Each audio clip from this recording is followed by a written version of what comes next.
Hi everybody, today I'm here again with figures of speech from the last lesson. So what is a figure of speech? Normally, you have a very straight kind of sentence, or let's say the literal meaning of a sentence. Like for example, I had bread and butter for breakfast. But then again, the same phrase can be used in a figurative meaning, not the literal. For example, he is the bread earner of the family. Now, the difference between the two sentences, like when I said, I had bread and butter for breakfast, then that meant like I really had the bread that we get and the butter. But then in the second sentence, when I said, he is the bread earner of the family, I meant that he does not bring bread, but then yes, he's the one who earns for the family members. So likewise, in the last lesson, there are many figures of speech that are used in this particular lesson. So I'm just going to discuss about that in very short. Now, the first thing is symbolism.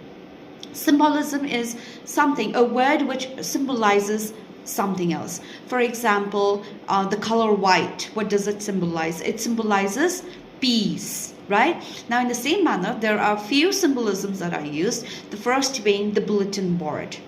Now, remember that the bulletin board, was kept outside the town hall, and every time people used to pass by, there used to be some kind of information. So this board is actually a symbol of Prussian power over the French regions. Okay, normally this was used for communication, this was used for giving information to the town people, right? But then now this is where the Prussians have shown their power by issuing decrees or orders or rules straight from Berlin.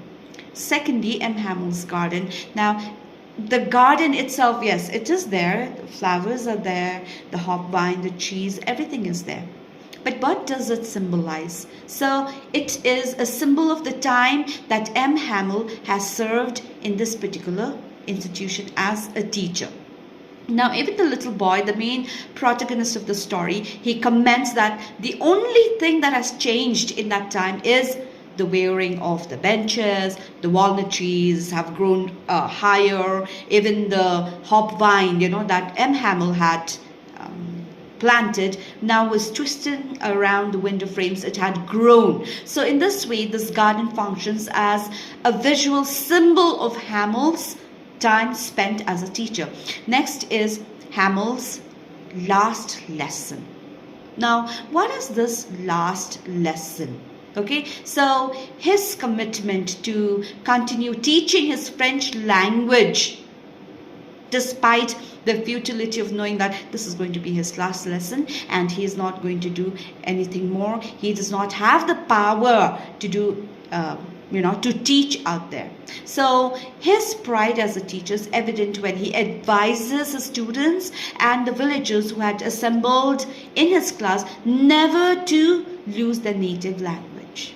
Okay, because he believes that this native language is a tool to battle ignorance, to overcome oppression. So he very humbly and very nobly performs the role that he has always performed, hoping to instill among his pupil the same sense of duty to the language they always had taken for granted. Okay? Now, nextly, we have metaphor. Now, metaphor and the next one is simile. Metaphor and simile both are comparisons. But how are they compared? That's the difference between them. Now, a metaphor is a direct comparison.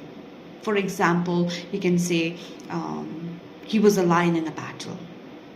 I mean, does that mean that he transformed into a lion? Not exactly. But what the sentence tries to portray is that, when he was fighting, he became courageous. He became ferocious, just like the lion. So the quality, the ferociousness of a tiger is being compared to the ferociousness of the soldier or the person who is fighting the battle.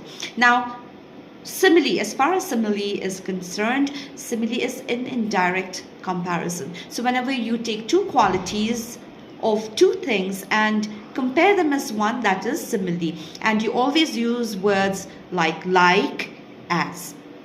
For example,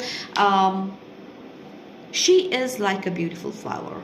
Now I'm saying like she is like a beautiful flower. Okay, now you use that word as in order to compare. I'm just trying to say that she looks beautiful, just like a flower looks beautiful. Now, metaphor, let's go on to the metaphor. What a thunderclap is the metaphor here. Because when it comes to know, when M. Hamill announces that this is going to be the last lesson, he is in a shock. He cannot fathom that, without learning anything, the lesson has come to an end, that he is never going to learn French again. So this comes as a shock, just like a thunderclap. Okay, next is simile.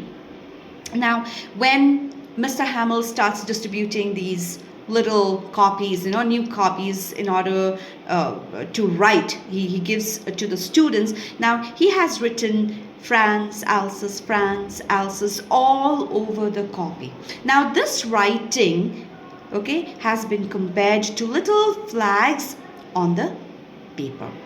Now, the next simile is as if they had the key to their prison. Now, when M. Hamill talks about how French language is beautiful language, and that when people are enslaved, as long as they hold on to their language, it is as if they had the key to their prison. So, Orphan's Daughter, he uses the simile to liken the knowledge of one's native language to a key that lets them escape the prison, that is the forces seeking to oppress and control them.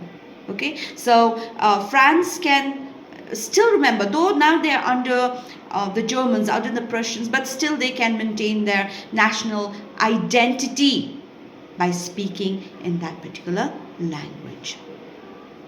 Now, next one is irony. So here we are talking about the situational irony, what we think of, like a situation, or let's say a picture gives you one view, but then it could be some other thing, just the opposite. For example, let's talk about the title of the lesson, the last lesson. It says the last lesson. So obviously in the chapter, it is the last lesson of the French class.